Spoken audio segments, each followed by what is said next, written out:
कल्पना कीजिए, यदि आज रात कोई दिव्य आवाज आपसे केवल एक वाक्य कहे, कल सूर्योदय तुम नहीं देखोगे, तो सबसे पहले आपके मन में क्या आएगा? धन, परिवार, अधूरे सपने या भगवान? आज की कहानी एक ऐसे व्यापारी की है जिसके पास सोना था, चांदी थी, हवेलियां थी, नौकर चाकर थे। लेकिन जब मृत्यु उसके द्वार पर पहुंची, तब उसे एहसास हुआ कि उसके पास सबसे जरूरी चीज कभी थी ही नहीं। और फिर मरने से ठीक पहले उसे भगवान का ऐसा संदेश मिला जिसने उसकी ही नहीं पूरे नगर की सोच बदल दी। नगर का सबसे बड़ा व्यापारी था धनराज सेठ। उसकी गिनती दूर दूर तक सबसे अमीर लोगों में होती थी। लोग कहते थे कि यदि धन का कोई दूसरा नाम हो सकता है तो वह धनराज है। लेकिन उसके जीवन की एक सच्चाई कोई नहीं जानता था। वह हर समय धन कमाने में इतना व्यस्त रहता कि उसके घर के मंदिर में रखा दीपक भी कई कई दिनों तक नहीं जलता था। वह कहा करता, पहले पैसा कमाऊंगा, फिर आराम से भक्ति करूंगा। यही सोचते सोचते वर्षों बीत गए। एक वर्ष नगर में भीषण सूखा पड़ा। कई परिवार भूखे रहने लगे। लोग धनराज से सहायता की आशा लेकर पहुंचे, लेकिन उसने अपने गोदामों के दरवाजे बंद करवा दिए। उसने कहा, व्यापार में दया नहीं, हिसाब चलता है। यह बात सुनकर एक वृद्ध साधु मुस्कुराए। उन्होंने केवल इतना कहा, जिस धन को तुम अपना समझ रहे हो वही एक दिन तुम्हें छोड़ देगा। धनराज हंस पड़ा। उसे लगा यह भी बाकी लोगों की तरह उपदेश देने आए हैं। समय बीतता गया। एक रात अचानक धनराज की तबीयत बिगड़ गई। राजवैद्य बुलाए गए, महंगे उपचार हुए, पूरे घर में चिंता फैल गई, लेकिन किसी दवा से लाभ नहीं हुआ। उस रात पहली बार धनराज को मृत्यु का भय महसूस हुआ। आधी रात थी, कमरे में हल्का सा प्रकाश फैला। उसे लगा कोई उसके सामने खड़ा है। चेहरा तेजस्वी था, आवाज शांत लेकिन अत्यंत गंभीर। उस दिव्य पुरुष ने कहा, धनराज, तुम्हारे जीवन का हिसाब पूरा होने वाला है। धनराज कांप उठा। उसने पूछा, आप कौन है? उत्तर मिला, मैं वही हूँ जिसे तुमने हमेशा कल पर टाल दिया। धनराज की आंखों से आंसू बहने लगे। वह समझ चुका था कि यह कोई साधारण स्वप्न नहीं।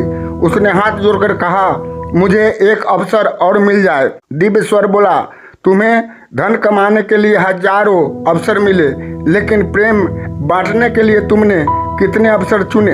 यह प्रश्न सुनते ही धनराज मौन हो गया। उसे एक एक घटना याद आने लगी। वह गरीब किसान जिसे उसने लौटा दिया था, वह विधवा जिसकी मदद करने से उसने मना कर दिया था, वह भूखा बच्चा जिसे उसने डांट कर भगा दिया था। उसे लगा जैसे उसके जीवन की पूरी तस्वीर उसके सामने चल रही हो। दिव्य स्वर फिर बोला, मनुष्य अपने साथ धन नहीं ले जाता, वह केवल अपने कर्म लेकर जाता है। यह सुनते ही धनराज का अभिमान टूट गया। सुबह होते ही उसने अपने परिवार को बुलाया। सबको लगा कि अब सेठ अपनी संपत्ति बांटेगा, लेकिन उसने सबसे पहले अपने घर के मंदिर में दीपक जलाया। फिर बोला, आज से यह धन केवल मेरा नहीं रहेगा। उसने गोदाम खुलवा दिए, गरीबों में अन्न बांटा, बीमारों के उपचार का प्रबंध किया, अनाथ बच्चों की शिक्षा का भार उठाया, नगर के बाहर यात्रियों के लिए विश्राम स्थल बनवाया। लोग आश्चर्यचकित थे। क्या यह वही धनराज है जो एक दाना देने से पहले 100 बार सोचता था? उस दिन शाम को वही वृद्ध साधु फिर आए। उन्होंने मुस्कुराकर पूछा, अब समझ में आया धन का मालिक कौन है? धनराज ने सिर झुका दिया।